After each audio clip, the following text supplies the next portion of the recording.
একটাই পোস্ট মমতা ব্যানার্জির পরে পোস্ট কে অভিষেক ব্যানার্জি, তারপরে বাকি কোনো পোস্ট আছে? সব শো ল্যাম্প।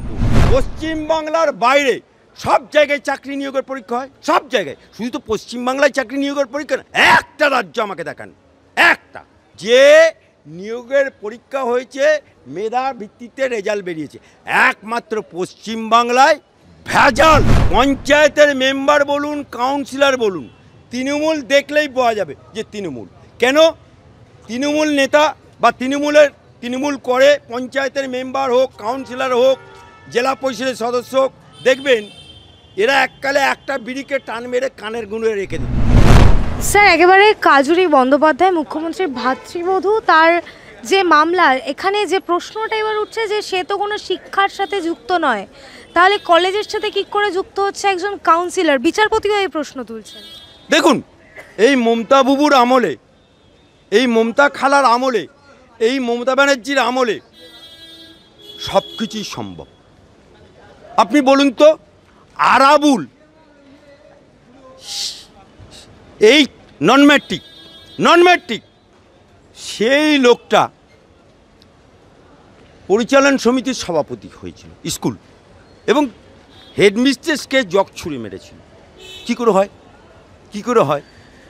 আর বাংলায় একটা কথা আছে, রানীমা খেপেছে, ঘি কোথায় ঢালবে? সে তো পরিবারেতেই তো ঢালবে। তা ঘি পরিবারে ঢেলেছে, অভিষেক কাজরি তাদের পাতেই তো ঢালবে। আপনি বলুন তো, সেকেন্ড ইন কমান্ড কে? একটাই পোস্ট মমতা ব্যানার্জির পরে পোস্ট কে? অভিষেক ব্যানার্জি। তারপরে বাকি কোনো পোস্ট আছে? সব শো ল্যাম্প পোস্ট। সুতরাং আপনারা বলছেন কাজরি বন্দ্যোপাধ্যায়, ভাগ্য ভালো মমতা ব্যানার্জি মা বেঁচে নেই, মাকে না দিয়ে দিত। গীতা দেবী বেঁচে নেই, যদি থাকতো তাকেও একটা কোনো কিছু স্কুলের চেয়ারম্যান করে দিত। সুতরাং এটা অবাক হবার কিছু নেই। আমরা এতে ভাবিত না, এর জন্য চিন্তিত না। আমরা এটুকু জানি, রানীমা খেপেছে, ঘি কোথায় ঢালবে?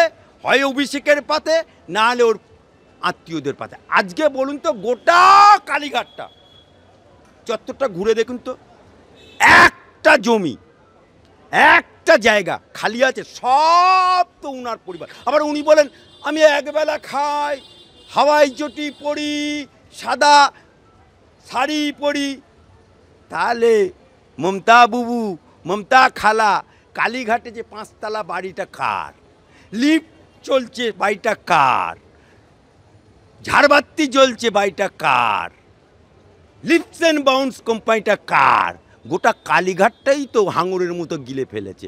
তা সুতরাং এটা অবাক হবার কিছু নেই, কারণ এটা ঘাড় কেন কাত, আমি মমতা এক জাত। কিন্তু তার নিয়োগ স্বচ্ছ কিনা এই বিষয়ে প্রশ্ন উঠছে বিভিন্ন জায়গায়। আরে নিয়োগে স্বচ্ছ আছে নাকি? বাংলায় কোনো নিয়োগে স্বচ্ছ আছে? যদি স্বচ্ছ থাকতো, আপনি বলুন, পশ্চিমবাংলার বাইরে সব জায়গায় চাকরি নিয়োগের পরীক্ষা হয়, সব জায়গায়। শুধু তো পশ্চিমবাংলায় চাকরি নিয়োগের পরীক্ষা না, একটা রাজ্য আমাকে দেখান একটা যে নিয়োগের পরীক্ষা হয়েছে মেধা ভিত্তিতে রেজাল্ট বেরিয়েছে। একমাত্র পশ্চিমবাংলায় ভেজাল, অর্থাৎ ঘুষ নিয়ে চাকরি নিয়েছে। আমার কথা না, ওরাই দিয়েছে অনেক দিন পর, অনেক লগড়ালগড়ি, হাইকোর্ট সুপ্রিম কোর্ট, লগড়ে সিমসিম খুলয়া, চিচিং ফাঁক খুলে গেল 800।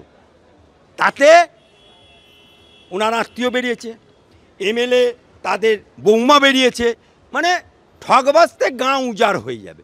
সুতরাং এই মমতা ব্যানার্জি, এই মমতা খালা, এই মমতা আপা যতদিন থাকবে, সিভিক থেকে আরম্ভ করে যে কোনো চাকরি ফেলো করি মাকো তেল, তুমি কি আমার পর?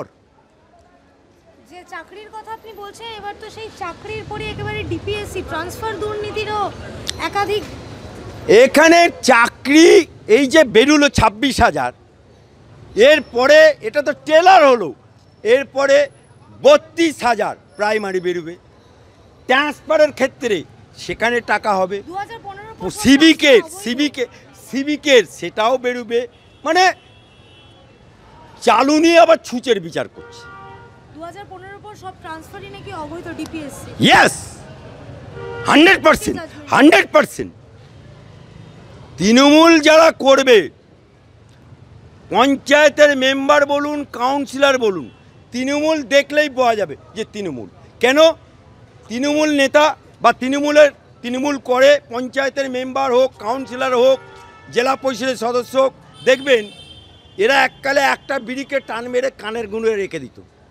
তারা এখন কি ছিনু কি হুনু, দেখলেন না শাহজাহানের কি অবস্থা, সে এখন জেল খাটছে। স্বগত মোল্লা দেখুন না, একটা পঞ্চায়েতের মেম্বার, ডানকুনি পৌরসভার মেম্বার খেতে পেত না। কেউ LIC করতো, কেউ কোল ইন্ডিয়া কন্ট্রাক্টারি করতো, তারা সব ভাইস চেয়ারম্যান, কাউন্সিলর হয়ে এইরকম মোটা মোটা, মানে শেকলের মতো, হাতি বাঁধার শেকল দেখেছেন? সেই হাতি বাঁধার শেকলের মতো গলায় এরকম মোটা চেন, নড়তে পারছে না, মানে কি চিনু কি হুনু, সাদা ধবধবে পাঞ্জাবি, জুতো ডাকব্যাকেট, গলায় সোনার শেকলের মতো চেন, BMW গাড়ি। মানে তৃণমূল করবে, চুরি করবে না, এটা হয়। তৃণমূল করবে, মাল নেবে না, এটা হয়। তৃণমূল করবে, দাদাগিরি করবে না, এটা হয়। তৃণমূল করবে, হেক্কাগিরি করবে না, এটা হয়। তৃণমূল করবে, গুটিকুনির ব্যাকরা মক্কা দেখবে না, তা হয়। আমাদের কলকাতার মেয়র ববি হাকিম ওয়াকফের নিয়ে অনেক মুসলমানরা বলছে, কিন্তু ওয়াকফের সম্পত্তিতেই 5 তলা বাড়ি, দিলখুশা রোডে, পাশের কাছে। সুতরাং বগলে ইট নিয়ে এরা বলে আল্লাহু আকবার। আচ্ছা, এই যে নিয়োগ নিয়ে এতক্ষণ আলোচনা করছি, এই নিয়োগের স্বচ্ছতা রাখার জন্যই নাকি আরে নিয়োগের স্বচ্ছতা নেই বলি তো চোরেরা ধরা পড়ছে। আমরা কোর্টে কেস, কোর্টে কেস করছি, আবার আমাদেরকেই বলছে আমি যে নিয়োগ দিতে চাইছি কোর্ট আটকে দিচ্ছে। আরে তুমি চুরি করবে আর আমরা মামলা করে চোর ধরলে অপরাধ, তুমি চুরিটা বন্ধ করতে পারছে না। কারণ এই কারণে করতে পারছে না, মমতা বাবুর আমলে তাদেরকে খুল্লা বলে দিয়েছে। একটা আমার কথা না, মদন মিত্রর কথা। মদন মিত্র ও লাভলি কুলু প্রেম না করলে মন ভরে না। সেই মদন মিত্র ওদের MLA, আমি বলছি না, ওদের MLA বলছে আমি তো সাধারণ MLA, বলছে মন্ত্রী হতে গেলে বলছে 10 কোটি দিলাম, লেগে গেলে ভালো 50 কোটি তুলে নেব, যদি না লাগলো 10 কোটি গেল। একটা ছাত্র পরিষদের প্রেসিডেন্ট জেলার হতে গেলেও 2 কোটি, একটা যুবর সভাপতি জেলার হতে গেলে 10 কোটি, একটা কাউন্সিলর হতে গেলে 5 কোটি।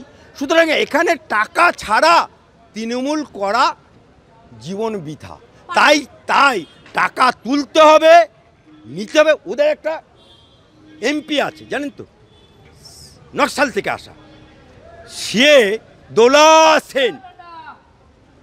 সেন যে আমার এই দ্বিতীয় হুগলি সিটিতে পুলিশকে চর মেরেছিল, সে আবার বলে টাকা তোলো, যত খুশি তোলো, 12 আনা পার্টিকে দাও আর 4 আনা তুমি তোমার ভাগ নিজে ভাগে খাও।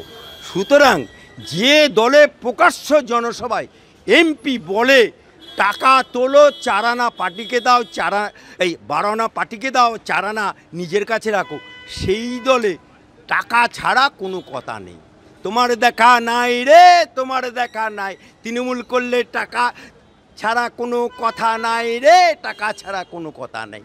স্যার, একেবারেই শেষ প্রশ্ন, রাজ্যে যেখানে শিল্প উন্নয়ন একেবারে নেই বললেই চলে, বাংলার একেবারে জনপ্রিয় ক্রিকেটার, শিল্পপতি বলা যেতে পারে এখন সৌরভ গাঙ্গুলি, তিনি একেবারে পোশাকের নতুন ব্যবসা শুরু করবেন পুজোর আগে। সৌরভ গাঙ্গুলি যে নিজের বাড়ির লোককে শাড়ি কিনে দিতে পারে না, কাজের লোককে, সে করবে বস্ত্র বিপণী। সৌরভ গাঙ্গুলি ক্রিকেটার হিসেবে আমি তাকে নমস্কার করছি, সেলাম করছি, কিন্তু ক্রিকেটের বাইরে সৌরভ গাঙ্গুলি হচ্ছে একটা ধান্দাবাজ, সৌরভ গাঙ্গুলি হচ্ছে চিটিংবাজ, সৌরভ গাঙ্গুলি হচ্ছে একেবারে 2 নম্বরই খাসা মাল। কেন? আপনি নোট করুন, নাশ করো সৌরভ গাঙ্গুলি। আমি অ্যাডভোকেট আলী আফজল চাঁদ বলছি, हिम्मत থাকে आओ मैदान में आओ, कोर्ट में आओ, तुमको देख लेगा मुई। এই সৌরভ গাঙ্গুলি বামফ্রন্টের আমলে সুভাষ চক্রবর্তীর সাথে পায়ে ধরে বামফ্রন্টের কাছ থেকে ক্রিকেট একাডেমি করব বলে শর্ট লেকের মতো জায়গায় বিশাল পরিমাণের জায়গা নিল। কি করবে সৌরভ? না ক্রিকেট একাডেমি করব, বাংলার উদীয়মান ক্রিকেটারদেরকে তৈরি করব বলে ক্রিকেট একাডেমির নাম করে শর্ট লেকের মতো জায়গায় বিশাল জায়গা নিল। ক্রিকেট একাডেমি হলো না, বামফ্রন্ট চলে গেল, জায়গা কিন্তু তার রয়ে গেল 1 টাকার বিনিময়ে। তাহলে বামফ্রন্ট তালাক হয়ে গেল। তারপরে এলো বিজেপির সাথে ঘর করা। হঠাৎ করে বিজেপির স্বরাষ্ট্রমন্ত্রী অমিত শাহ দিল্লি থেকে কলকাতায় এলো। অমিত শাহকে ধরে ওনার বাড়িতে নিয়ে গেল, লাঞ্চ পরিবেশন করছে কে? ওর বউ ডোনা পরিবেশন করছে। লাঞ্চ খাইয়ে শোবার ঘরে নিয়ে গিয়ে পা ধরে বলল আমাকে একটা পদ দিতে হবে। হয়ে গেল, ওনাকে বিসিসিআই সভাপতি করে দিল। হয়ে গেল বিসিসিআই সভাপতি, হ্যাঁ লাল আলো গাড়ি, টাক টাক টাক, সভাপতি সভাপতি বিসিসিআই। যেই পদটা চলে গেল, মেয়াদ শেষ হয়ে গেল, অমনি বিজেপি তালাক। তারপরে এখন মমতা বাবুর হাত ধরেছে। ওর বাড়ি দক্ষিণ কলকাতা, বেহালা, মমতার বাড়িও দক্ষিণ কলকাতা। কিন্তু এখানেই পশ্চিমবাংলায় দাঁড়িয়ে বলতে পারতো যে সৌরভ গাঙ্গুলি ইন্ডাস্ট্রিয়ালিস্ট, 1 টাকার বিনিময়ে শালবনীতে কারখানা হবে, বলল না। প্লেনে করে বাইরের দেশে গিয়ে সে দেশে শিল্পপতি পেল না, সৌরভের হাত ধরে পাশে বসিয়ে বলল পশ্চিমবাংলায় শালবনীতে ইস্পাত কারখানা করবে সৌরভ গাঙ্গুলি। যে একটা চায়ের দোকান করার ক্ষমতা নেই, সে করবে ফ্যাক্টরি, ভাবা যায়? সেই 1 টাকার বিনিময়ে শালবনীর ফ্যাক্টরি টাকা জায়গা নিল। তোমার দেখা নাই রে, তোমার দেখা নাই, সৌরভ গাঙ্গুলির শালবনীতে ফ্যাক্টরির দেখা নাই রে, ফ্যাক্টরি। এখন আবার বিপণন শিল্প, বস্ত্র শিল্প করবে।